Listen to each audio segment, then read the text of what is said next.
Dear Father, we come before you today and we thank you again for this opportunity. Thank you for these men and women. I pray blessings upon them, dear Father. I pray, dear God, that you would give them all the wisdom that they need. I pray, dear Father, and thank you for Kennett. I thank you, Lord, for this city. I pray that these men and women will continue to serve this city. And when it's all said and done, they will look at this city as being more important than they are. I pray, dear Father, for each and every one of us, that we would turn back to you. And Lord, we thank you for that Old Testament passage that says, if my people who are called by my name will humble themselves and pray and seek my face and turn from their wicked ways, then will I hear from heaven and forgive their sin and heal their land. And God, I thank you for that promise. And God, may we be willing to follow you in that regard. Bless this meeting tonight, we pray in Jesus' name. Amen. Pledge allegiance to the flag of the United States of America and to the republic for which it stands, one nation, under God, indivisible, with liberty and justice for all.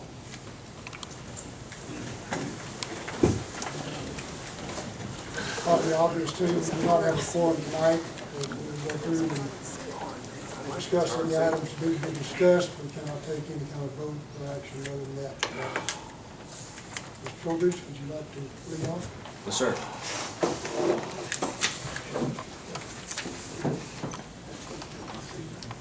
Thank you. Chief John Dennis and Director Malott, let me come here today and talk to you guys tonight. I wanted to have an opportunity, some of my leaders behind me, they will be having an opportunity to speak to you guys about the successfulness of our youth academy that you guys supported. Thank you to every one of you guys who support our department, especially the youth academy. It's a pleasure for me to, in everything I do in the last even 6 months, the positive stuff that I'm able to say about our council, how much they support us. I've been here for 24 years, and it seems like this is probably the best people that I've seen support our police department in my career. And I thank you guys for that and for the support of our having faith in, I guess, in our department that we would be successful in this adventure. Just briefly, and I'll be as brief as I can. I want to kind of give you guys an idea of what we did. It was our pilot program, and we decided to take 10 youths just from Kennett. We had other inquiries from Zenith and Hawken who wanted to be involved. And we decided that since it was our very first time and we knew what we were stepping into, just to take 10. And I think that it was a very, with Diane Rogers' help and her office, 10 was plenty for us for our first time. So regardless, and thanks you to her group. I don't think it would have come together. You guys kept it classic, I'll put it that way. Everything was in order and clean, and you guys just took care of all of the shortfalls and stuff like that. I appreciate that. Without any, compensation for yourselves. But anyway, just real briefly, the first day the kids came out, we got to hit them in the face with narcotics, talking about drug use, that sort of thing, or just say no, basically, outing. So we got to teach them a little bit about that and get to put our two cents in. We went right into traffic, accidents, report writing. Kind of the first day was just like an office deal, more of an idea what we were doing. The second day, we jumped right into our court case, and I'll pass these pictures around, starting with Sokolov. We'll look at those and pass those around. We jumped right in the next day, and they actually got a call, and they responded, and they began to work on a homicide investigation. The kids did everything. They roped off the crime scene. They made the decisions about who to send in, who not to send in. All from the training they were given the day before and then the guidance they were given that day. They went in and made the whole entire case themselves. They even came, we had it actually planned out. My wife was in charge of the actors, and we had it kind of planned out who we were going to send in, who they were going to talk to. So she had a whole group of people in another room or another. I guess I was here or her office one, and they were just waiting to go over. And she had kind of timed out. Well, the kids actually beat us to the punch on some things and threw us curveballs about who they wanted to talk to. An example of that was Matt Mobley was going to be, he was going to play a part of a neighbor, a concerned neighbor, and he was all prepared for that part. And he was the first one to go in, and the kid said, "We want to talk to the maintenance man." And I said, "Well, who's the maintenance man?" They said, "Well, maintenance man is the one that called the original call in." And that wasn't even, we didn't even think about, we didn't even think about that. We were just supposed to be just get us started, but the kids heard that, they took notes on it, and so Matt had to change up his character pretty quick. He became the maintenance man. But anyway, we had several people from the community who acted and did a fantabulous job. They made the case, they worked hard on the case. They did interviews, interrogations. There were several kids, and I hate to mention any of their names now, but that was on the paper, I believe. But there were several kids that stood out and got really involved in the interrogations part of it, which was just phenomenal. We were all impressed. Then they went to court. They spent Friday in an actual trial. Our prosecuting attorney's office, and then we had an attorney from out of town that came in and did a really good job with presenting the court case. Had an actual trial. It was real. And we came out, we introduced it, and Mark Pryor was the judge over it, and he said, "I want to do this real. I want this to be beneficial for the kids," and he did a great job. If you had the pleasure of being there, I think Diane was there for part of it. It was real, and it was a real courtroom. The actors played the part to the T. We even had a surprise plea. We had a lady come in that was actually our suspect's mother, and we weren't aware of that. She played that up, and it was exciting. At the end of it, we had all of our kids received our plaques, I guess, and they got our police patch and some different things. Several of the banks got involved, and the community business got involved with donating different things. So every day, and again, Diane and her crew were able to help us get that together, and they were able to give a little goodie bag from the city of Kennett's, different locations of the city of Kennett, including the Chamber of Commerce.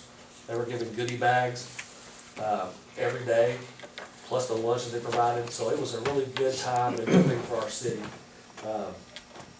I can't say enough about it. I wish the kids could come in and tell you guys about it, because now we've made friendships with those same kids. Even today, one of those same kids, well, the very next after the class, one of the kids, or two of the kids involved, came up here and wanted to wash the police cars free of charge, just because they were so thankful to be a part of the city government. And today, another guy came up, he came up and said, "Is there anything I can do today?" And I said, "Man, they were busy, but come back tomorrow." So I'm hoping that the objective is the course, or the academy, was to bridge better ties with our police department and the youth of our community, and then hoping that youth tells their parents, their family members, their friends about what we do and how how our department is wanting to be more transparent and more involved in the community. So I hope that continues to snowball and go.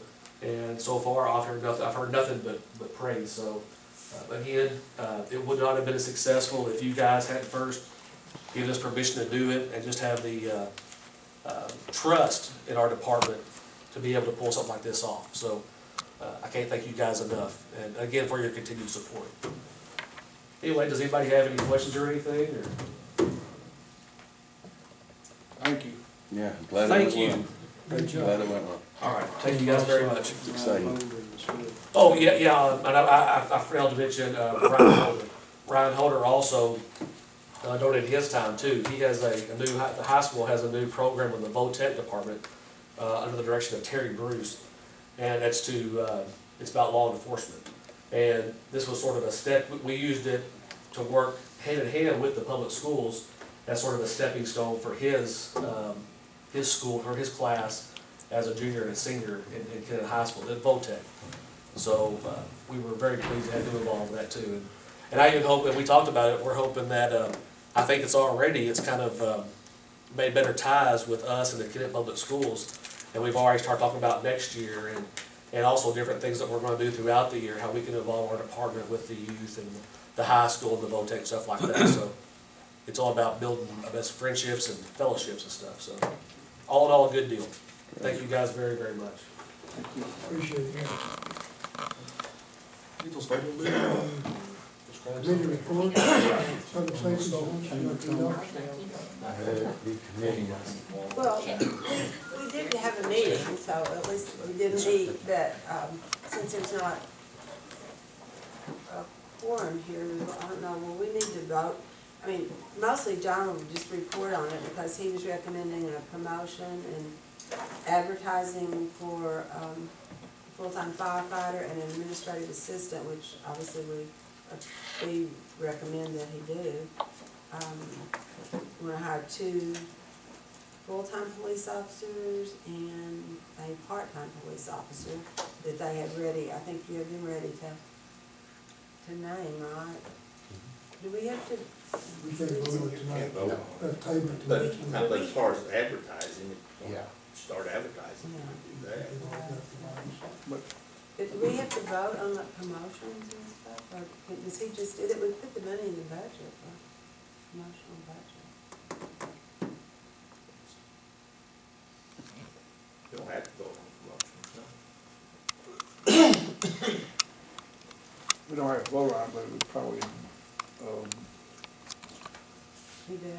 concurrence, you know, would be supportive of the idea. And we'll wait till this till next meeting. Terry, on these, when we put the budget together, they stipulated like 911 was gonna hire personnel, that we're gonna make Kayla full-time on the patrol department, things like that. In approving that budget, does now that essentially approve the process for them to go ahead and do those things? I don't know. Other than by name, I guess, you know, Yeah, I think naming them and hiring still should come to to the the council. council. I mean, that just, what passing the budgets does is just saying, you have the money to fill this position. Okay. So we'll have to wait 2 weeks, I guess, So,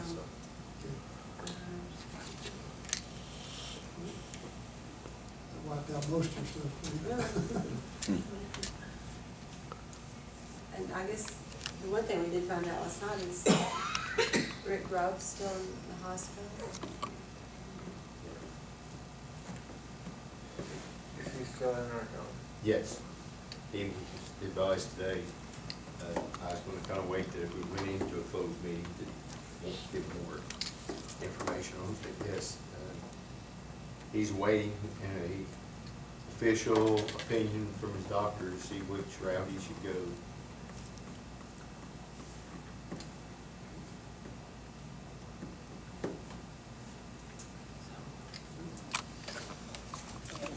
Street Department, we've got a few things that we'll have to vote on next time. We're ready to, we've gotten our bids in on the concrete and get ready to do that work, and some intersections and things are really under budget right now with that, so that's the positive note of it. We are also forming a St. Francis Street committee, and I've got 2 people that I'd like to see in charge of that. I was supposed to get an answer tonight, but neither one of them are here, so I can't come up with that. That's, yeah, I guess that's the answer, but we've not officially had a real meeting because we've been dealing with the Capitol and trying to get that all taken care of. And so everything's done. I think we'll start seeing our meetings back together and get the St. Francis Street Committee together, all that.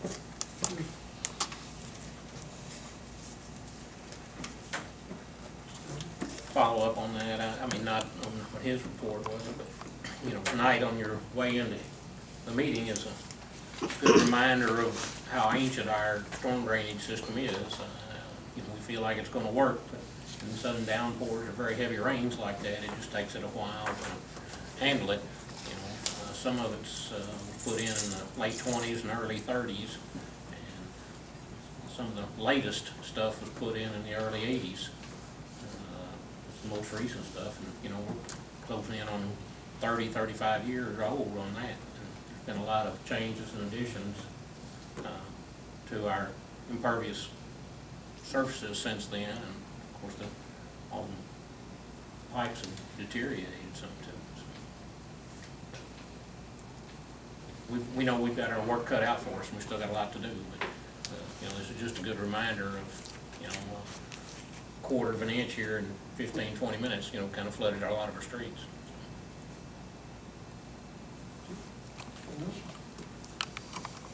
Chamber, report?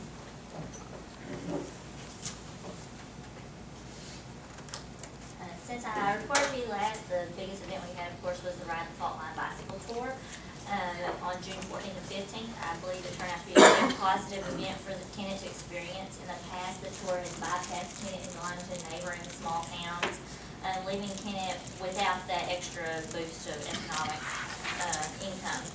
By inviting the tour to Kennett this year, we had visitors from 31 different United States and 8 different countries in our town all at the same time. And that's a pretty interesting mix of people that we don't experience on a daily basis.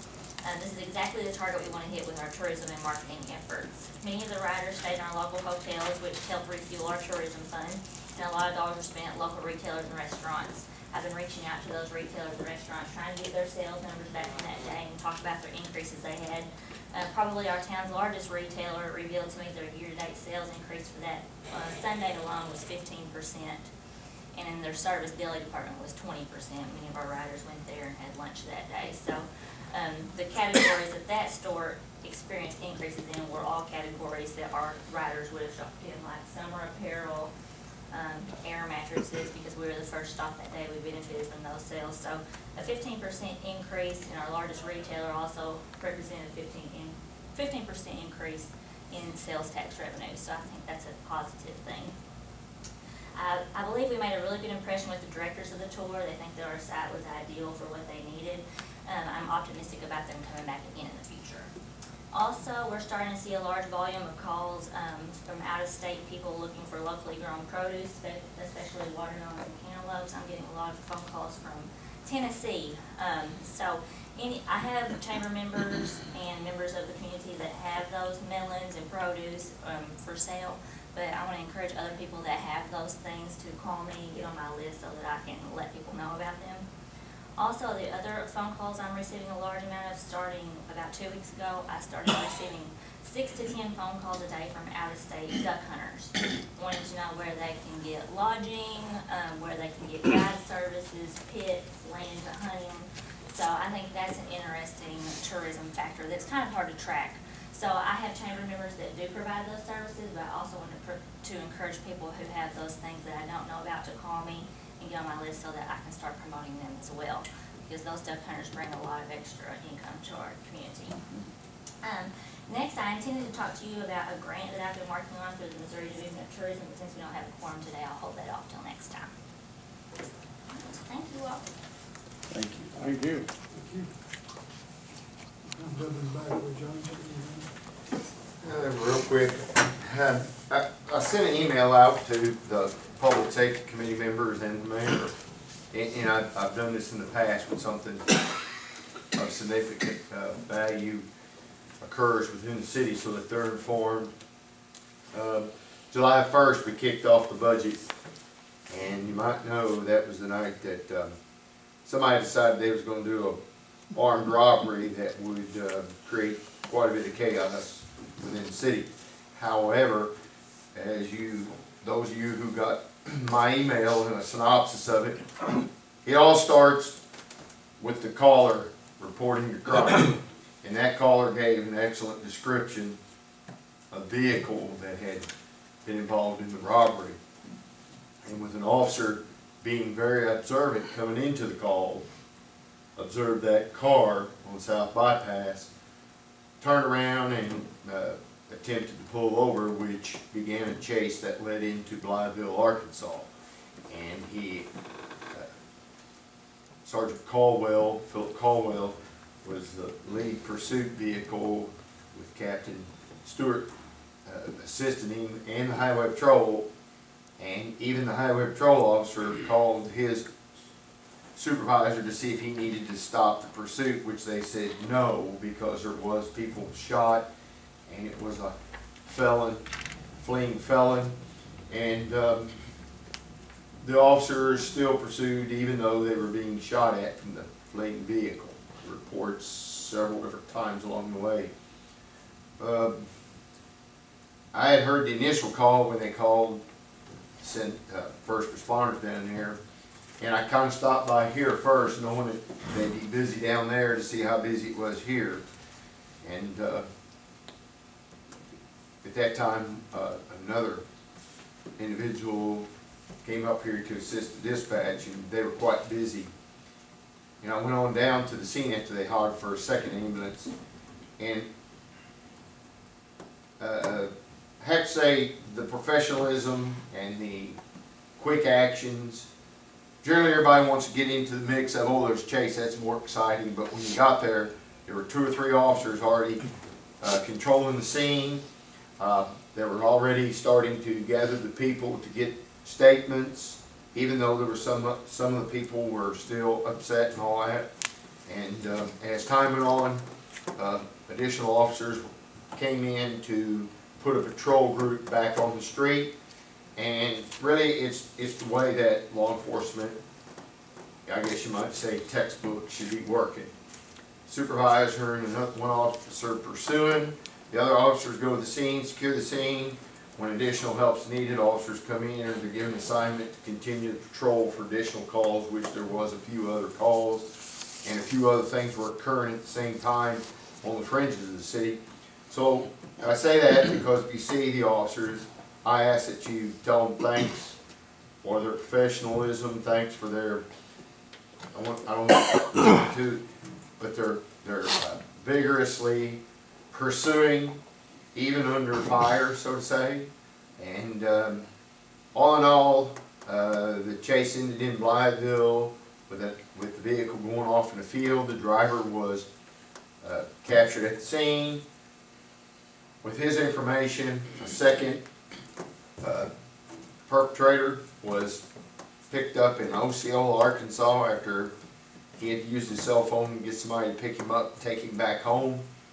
And with that information, they arrested the individuals there, and there's still one at large, but I feel confident that all in all, the third person will be found out who it is and arrested. And all in all, it was a good all around law enforcement working together and working like they should, and a good ending. It was unfortunate for the shop owner. He was shot several times, and there was concern at some point in time that he might not make it, but I think in the end, the wounds weren't as serious as first thought. And, you know, the message needs to go out that we're not going to tolerate it. We're going to pursue it vigorously, and not put it on a cold case shelf, but continue to try. And if you want to come in from out of town and create havoc, or if you want to live in town and try to create havoc, we're going to pursue it. So it's kudos and a job well done on the officers that all that responded. I'm afraid to mention all the names because we might miss one or two, but you can rest assured if you see one of the officers, just tell them thanks for the job well done. You know, they all have, you know, even the fire department people assisted them, not just in the medical, but with lighting of the crime scene and whatever they needed. And that's when you see the teamwork, when it really cuts down to the nut cut. And we might go off on days where we're not having a fire, having a big crime, to do our own thing and joke and talk with one another. But when you need something and you need assistance, it comes together as city employees, and it's all for the good of the community, and to make sure that in the end that crime's solved. So to all those officers, I say job well done. I've met with some of them and tried to make sure to tell the supervisors that we appreciated it at the top, and that it was what I call textbook work. So you can rest assured that will be repeated in the future. And it's just unfortunate we had to kick off the budget, spend a little extra money, but in the end, those things happen. And hopefully, with some of the other stuff that's you may have been reading the paper. I know it's very discouraging for an investigator to not be able to get all the evidence in a case, but I think once we get things in, we may learn some information that will help solve one of those, not a cold case, but a case that's kind of getting cooler every day, and hopefully they can resolve that with, as soon as they get the information back from the crime lab and stuff. So, does anybody have any comments or questions or anything? Okay, appreciate it. It's a big thank you for it all. Yes.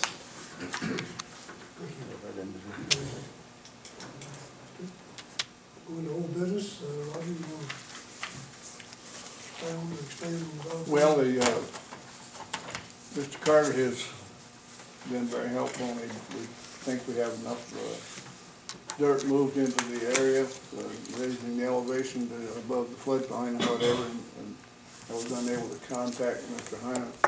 Bill Heinen today. He's gonna do the concrete work for me, so, but we're ready to go to that route. Good.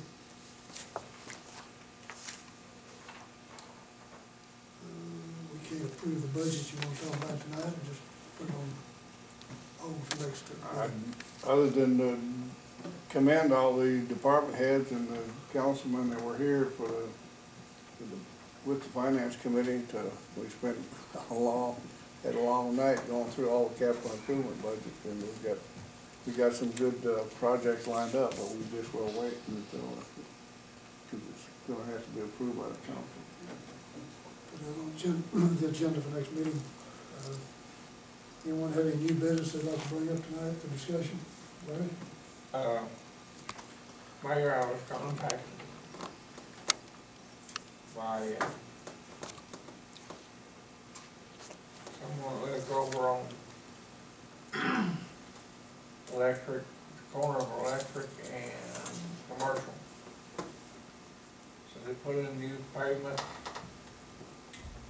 sidewalk, put in new sidewalks, and they're super nice.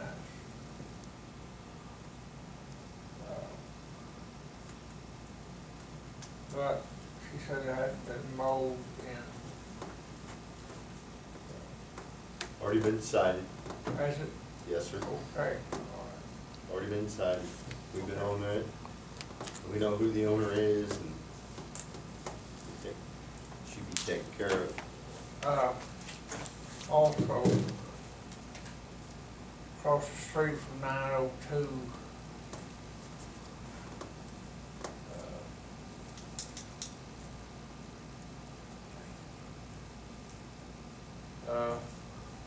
down to the Starn, back in the corner of the yard, a bunch of junk back there. We made contact with a resident today. I was with Lance, and it's in the works as of today. Okay, all right. And there was one property on Henderson Street. I think the person's deceased and it's been decided. What I meant to show you that we made up a form that when the mow crew is given an address to mow, we made sure at the bottom that they're told not to mow the lot if it's not checked that photos have been taken, there's been a previous notice sent, and all the hoops and all that stuff's been jumped through. If it's not checked off, don't mow it, because mowing it without the proof through a picture and the documentation they've been notified would probably prevent us from being able to charge it back to the property. So it's kind of a checks and balances that when they get a sheet, it's in there, the person signs it that issues it, so that we're not mowing some lot that we can't go back and, or we're not mowing it and someone's screaming and hollering what we're doing on their property. So.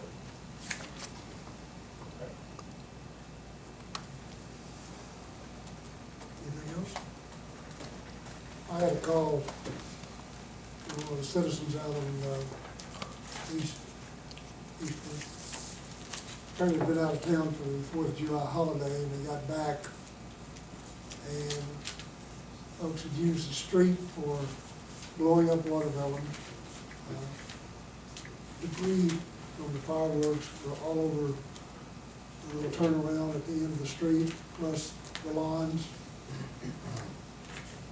Folks had a good time, they didn't bother to clean up any of their mess. So, after viewing it and talking to the chief, recommend the guy come in and file a complaint